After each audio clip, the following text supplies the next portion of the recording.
Assalamualaikum warahmatullahi wabarakatuh. Selamat datang kembali di channel Rubiati GPAI. Apa kabar Bapak Ibu Guru? Dalam video kali ini Rubiati GPAI ingin sharing tentang rangkuman materi kompetensi profesional 2 untuk sesi yang kedua Bapak Ibu, yaitu tentang penelitian tindakan kelas. Bapak Ibu, sebagaimana sudah dibahas di video sebelumnya bahwa kompetensi profesional 2 adalah kompetensi profesional yang terkait dengan kemampuan guru dalam publikasi ilmiah. Nah, ini ada beberapa poin. Poin yang pertama adalah penulisan dan publikasi karya ilmiah, penelitian tindakan kelas, penulisan artikel ilmiah, dan penulisan buku dan atau modul. Nah, untuk poin yang pertama yaitu penulisan dan publikasi karya ilmiah sudah kita bahas di sesi video sebelumnya Bapak Ibu. Nah, untuk video kali ini kita hanya akan fokus membahas tentang penelitian tindakan kelas. Terkait dengan PTK Bapak Ibu yang harus dipahami seorang guru, yaitu yang pertama pengertian PTK. Karakteristik PTK, tujuan dan manfaat PTK, prinsip pelaksanaan PTK, prosedur pelaksanaan dan alur PTK, model dan bentuk PTK, dan usulan dan pelaporan PTK. Hal-hal ini harus dikuasai dengan baik oleh seorang guru sehingga mampu melaksanakan PTK sebagaimana mestinya. Sekarang yang pertama, pengertian PTK. PTK itu apa? Bapak Ibu, saya yakin Bapak Ibu Guru sudah paham bahwa penelitian tindakan kelas atau Classroom Action Research adalah suatu penelitian tindakan yang dilakukan di kelas.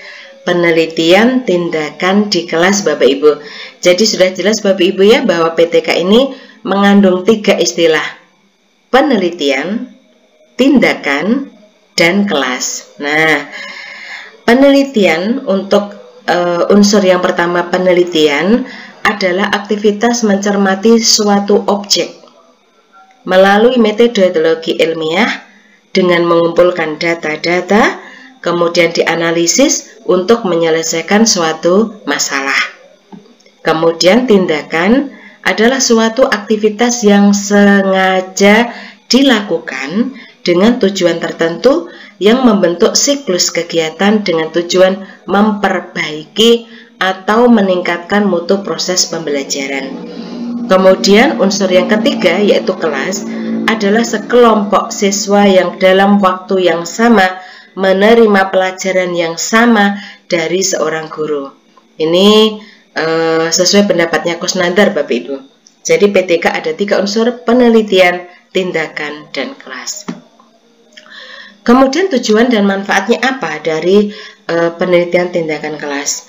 Bapak Ibu, PTK memiliki beberapa tujuan dan manfaat, yaitu yang pertama, memperbaiki dan meningkatkan mutu praktek pembelajaran, otomatis sekaligus mutu praktek kinerja pembelajaran yang dilaksanakan guru.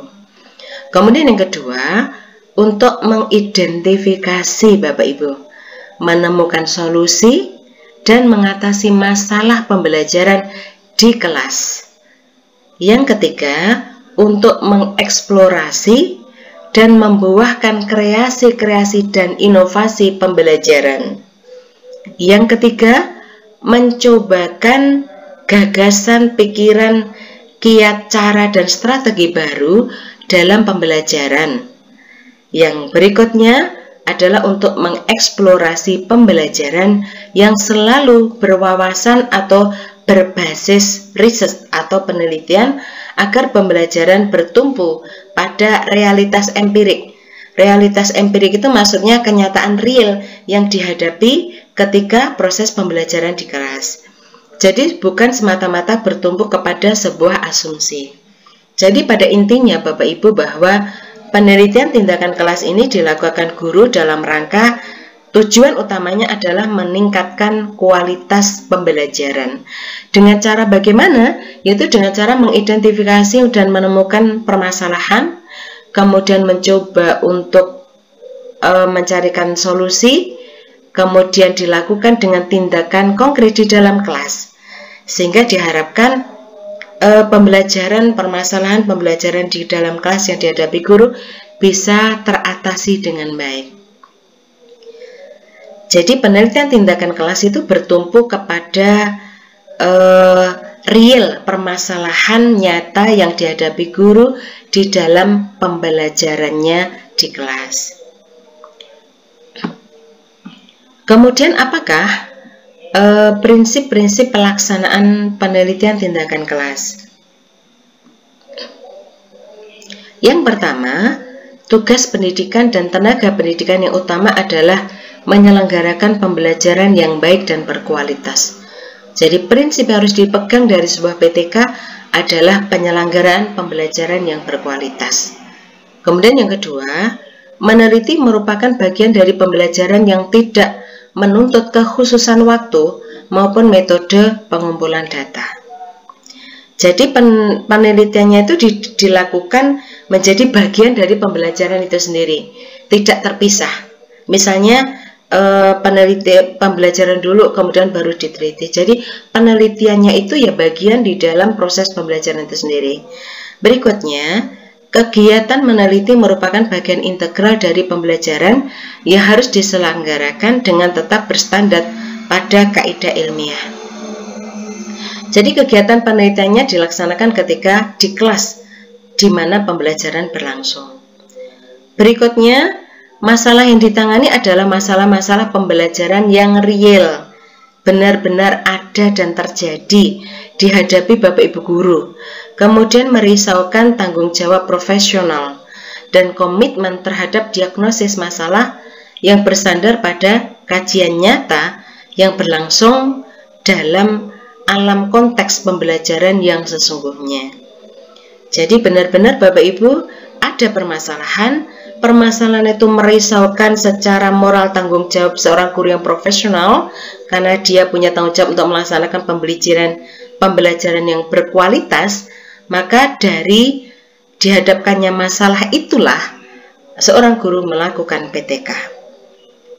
Prinsip berikutnya adalah konsistensi sikap dan kepedulian dalam memperbaiki kualitas pembelajaran.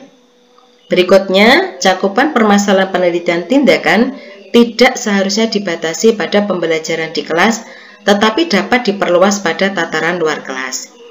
Bisa saja Bapak Ibu bahwa permasalahan real di dalam kelas itu ada kaitannya dengan hal-hal yang berada di luar tataran kelas, tetapi berpengaruh kepada proses pembelajaran kelas.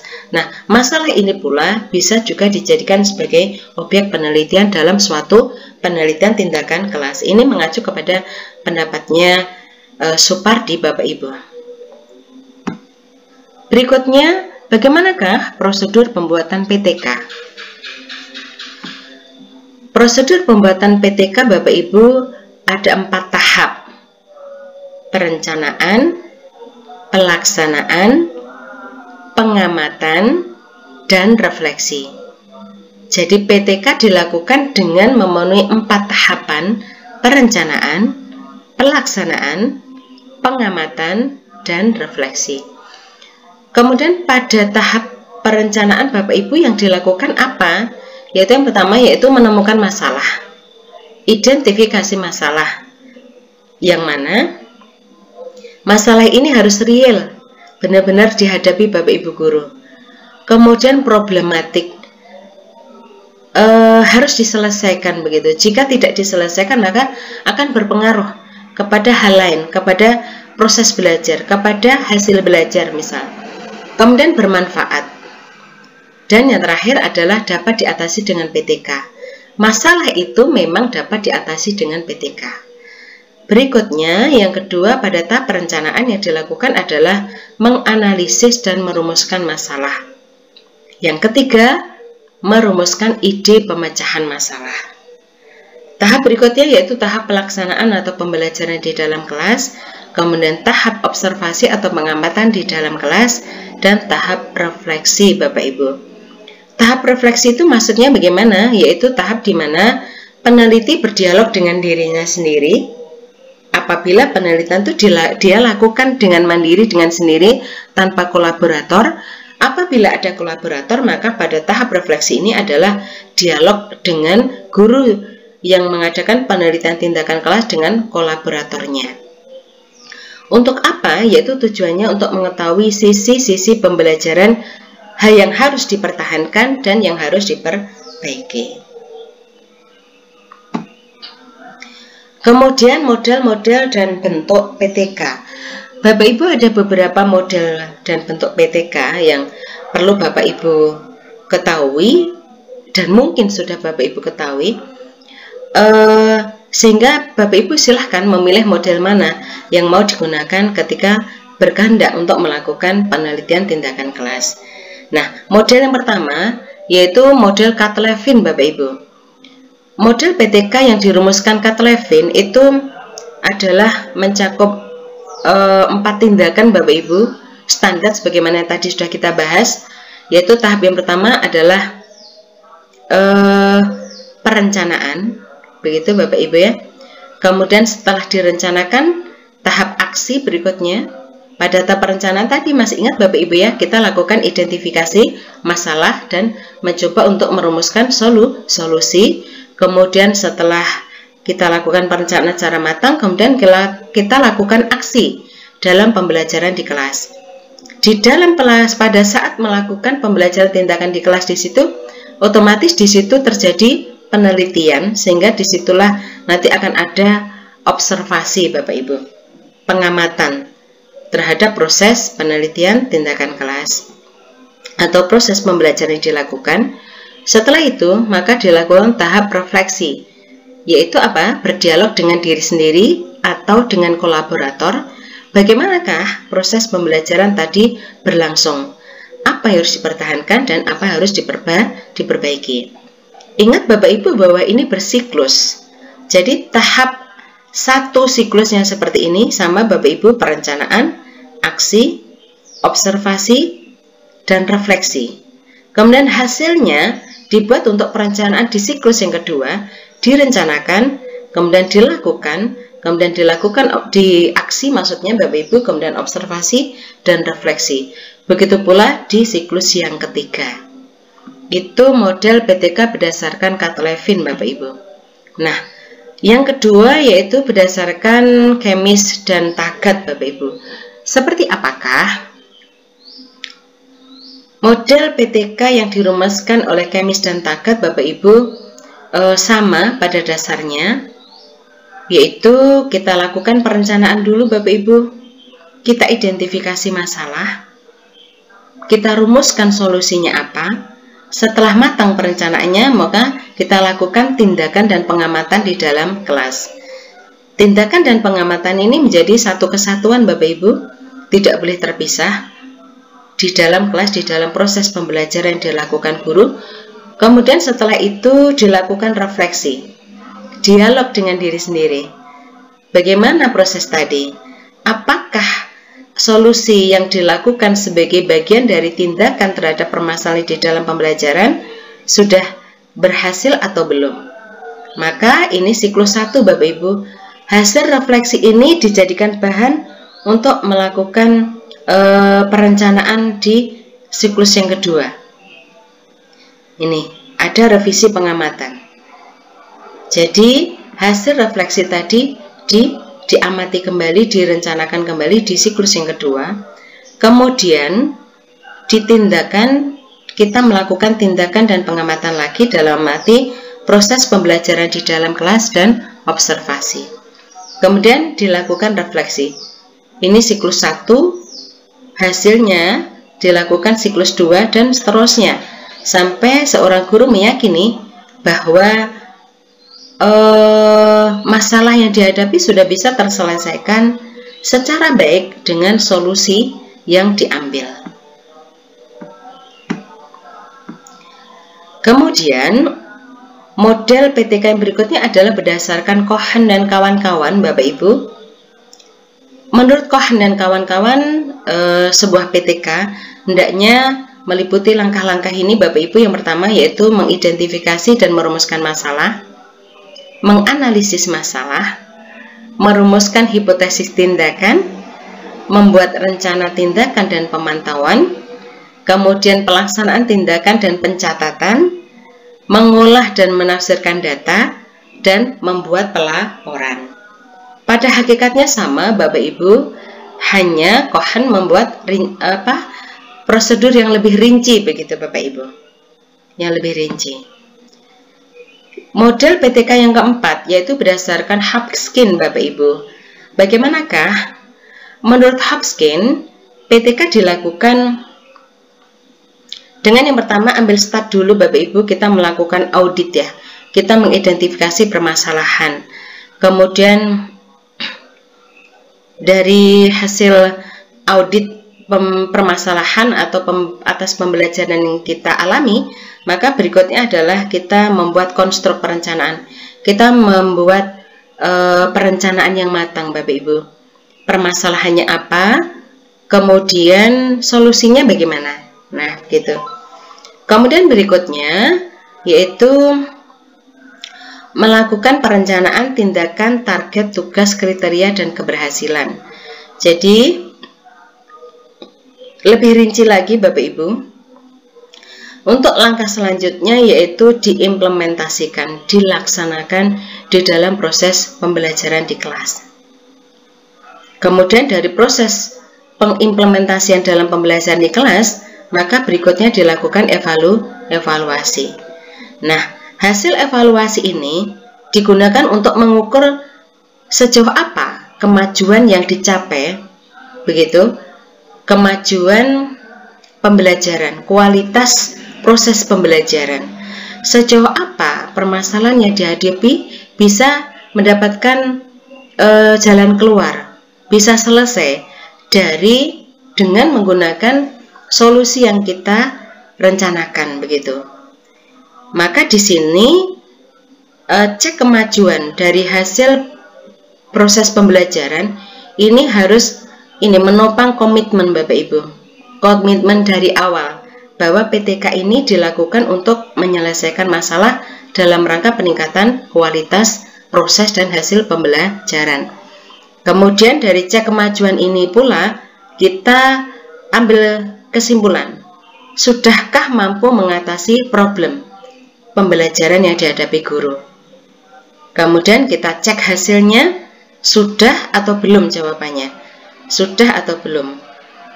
Maka dari hasil sudah atau belum ini, maka berikutnya kita mengambil stok langkah berikutnya, yaitu melakukan pelaporan atau kita recek kembali, kita audit kembali untuk mengambil sikap sebagaimana siklus yang sama. Jadi kita lakukan lagi untuk siklus yang kedua, konstruk perencanaan, kita rumuskan perencanaan yang matang, kita implementasikan, kita evaluasi, kita cek kemajuan, kita rumuskan hasilnya, sudahkah solusi terselesaikan, begitu pula seterusnya, dan kita lakukan pelaporan. Ini model PTK berdasarkan Hopkins. Yang berikutnya yaitu Bapak Ibu berdasarkan John Elliot Bapak Ibu, juga sama Bapak Ibu bersiklus, siklus 1, siklus 2, siklus 3. Kemudian tiap siklusnya Bapak Ibu yang harus dilakukan adalah survei penemuan fakta dan analisis. Jadi ada survei awal Bapak Ibu. Kalau di model sebelumnya tadi istilahnya kita melakukan audit Bapak Ibu ya. Kalau di sini istilahnya kita melakukan survei fakta dan analisis. Jadi kita lakukan survei di awal di pembelajaran, sebenarnya masalah ini memang ada apa tidak, kemudian masalahnya apa, kemudian kita coba untuk merumuskan hipotesa solusi Bapak Ibu. Berikutnya kita melakukan rencana umum, baik tindakan 1, tindakan 2, tindakan 3. Nah ini bedanya Bapak Ibu dengan model sebelumnya. Di dalam model PTK berdasarkan John Elliot ini, di dalam satu proses pembelajaran, di dalam satu siklus itu ada beberapa tindakan, yang mana masing-masing tindakan ini bisa saja melakukan terjadi beberapa aktivitas begitu. Jadi ada beberapa tindakan dalam satu siklus yang sama. Kemudian implementasi tindakan 1, jadi masing-masing tindakan tadi yang sudah kita rencanakan diimplementasikan. Kemudian setelah diimplementasikan, yaitu pengaruh dan implementasi monitor Bapak Ibu.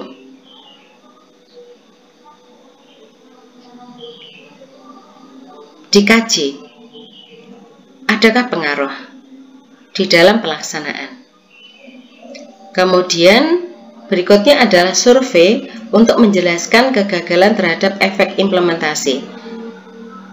Kalau di sebelumnya istilahnya cek kemajuan Bapak Ibu ya. Kalau di sini istilahnya adalah survei berikutnya, itu menjelaskan kegagalan terhadap implementasi dari tindakan tadi yang sudah dilakukan. Berikutnya, jika memang gagal Bapak Ibu, yang langkah berikutnya adalah kita melakukan revisi ide utama. Begitu pula pada siklus kedua dan ketiga.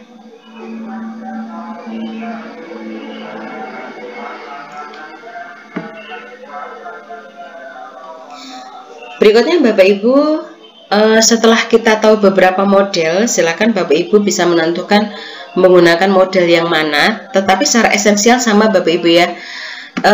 Silakan berikutnya yang dilakukan adalah menyusun proposal PTK Bapak Ibu. Seperti apakah proposal PTK itu? Untuk bagian awal Bapak Ibu, yaitu halaman judul. Pada halaman judul ini cantumkan judulnya Bapak Ibu, cantumkan nama Bapak Ibu sebagai peneliti, cantumkan nama sekolah Bapak Ibu dan tahun penyusunan proposal. Berikutnya, lembar pengesahan. Proposal Bapak Ibu harus disahkan oleh pimpinan Bapak Ibu, dan pada lembar pengesahan proposal yang harus dicantumkan, yang pertama, silakan ketik judul PTK Bapak Ibu, mata pelajarannya apa, kemudian nama penelitinya siapa. Jika penelitiannya beranggota tim, silakan ketuanya siapa, anggotanya siapa. Kemudian lokasi penelitiannya di mana? Berarti instansi Bapak Ibu ya. Kemudian lama penelitiannya berapa lama? 2 bulan, 3 bulan misalnya. Kemudian biaya penelitiannya dari mana? Sumber dananya. Apakah mandiri ataukah ada pendanaan dari yang lain begitu. Kemudian blok grant misalnya. Kemudian tempat dan tanggal pembuatan, usulan penelitian, tempat dan tanggal usulan penelitian Bapak Ibu. Yang bawah biasanya di mana, tanggal berapa, tahun berapa. Kemudian tanda tangan peneliti dan persetujuan kepala sekolah. Kurang lebih seperti ini Bapak Ibu formatnya. Ini halaman judulnya, judul PTK, nama peneliti. Kalau peneliti mandiri sendiri ya silakan ditulis sendiri. Kalau bertim berarti ketuanya siapa, anggotanya siapa. Kemudian nama sekolah Bapak Ibu dan tahun.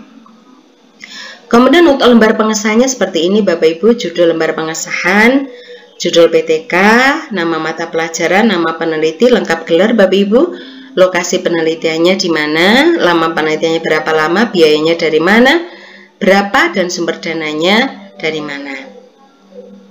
Kemudian Bapak Ibu, tempat, tanggal, usulan, kemudian tanda tangan peneliti, tanda tangan pimpinan, di bawahnya adalah nama sekolah, tahun. Seperti ini Bapak Ibu untuk pendahuluan PTK, judul, dan lembar pengesahan. Berikutnya untuk bagian isi proposal, itu Bapak Ibu silahkan judul penelitian diketik, bidang ilmu, bidang kajiannya apa, kemudian latar belakang masalah, kemudian rumusan masalah, tujuan PTK, manfaat dan hasil penelitian, kajian pustaka, metode penelitian, jadwal penelitian, personalia penelitian, biaya penelitian, dan daftar pustaka. Jadi isinya hanya ini Bapak Ibu proposal PTK. Contohnya seperti ini Bapak Ibu formatnya. Jadi silahkan diketik temanya adalah isi usulan PTK. Langsung saja Bapak Ibu ketik judulnya, bidang ilmunya, bidang kajiannya, kemudian latar belakang, rumusan masalah, tujuan PTK, manfaat PTK, kemudian kajian dan tinjauan pustaka, metode penelitian, jadwal penelitian, personalia penelitian, biaya penelitian, dan daftar pustaka. Seperti ini formatnya, format baku dari sebuah proposal PTK. Apabila sudah dilakukan penelitian tindakan kelas Bapak Ibu, maka langkah berikutnya adalah membuat laporan PTK. Nah, laporan PTK itu pada dasarnya ada 3 bagian Bapak Ibu, bagian awal, bagian isi, dan bagian penutup. Nah, untuk bagian awal itu terdiri dari halaman judul cover Bapak Ibu, lembar berikutnya adalah halaman pengesahan, lembar berikutnya abstrak, kemudian disusul kata pengantar, daftar isi lanjutnya, kemudian daftar tabel Bapak Ibu jika ada. Daftar tabel, daftar grafik, daftar gambar jika ada Bapak Ibu, kemudian daftar lambang atau sikatan jika memang dipandang perlu, dan terakhir adalah daftar lampiran. Nah, sekarang untuk bagian isi Bapak Ibu. Untuk bagian isi yaitu ada 5 bab Bapak Ibu PTK. Untuk bagian isi standarnya ada 5 bab. Bab 1 pendahuluan, bab 2 kajian teori, bab 3 prosedur tindakan PTK, bab 4 hasil penelitian PTK dan pembahasan, bab 5 simpulan dan saran. Nah, untuk yang bab pendahuluan di sini Bapak Ibu silahkan cantumkan latar belakang, rumusan masalah tindakan yang dipilih,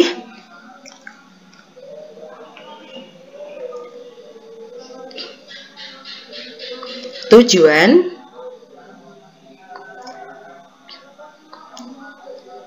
saya ulangi, untuk yang bagian bab 1 Bapak Ibu yang pertama silahkan dicantumkan latar belakang, rumusan masalah, dilanjut dengan tindakan yang dipilih, tujuan penelitian, lingkup penelitian, dan manfaat penelitian.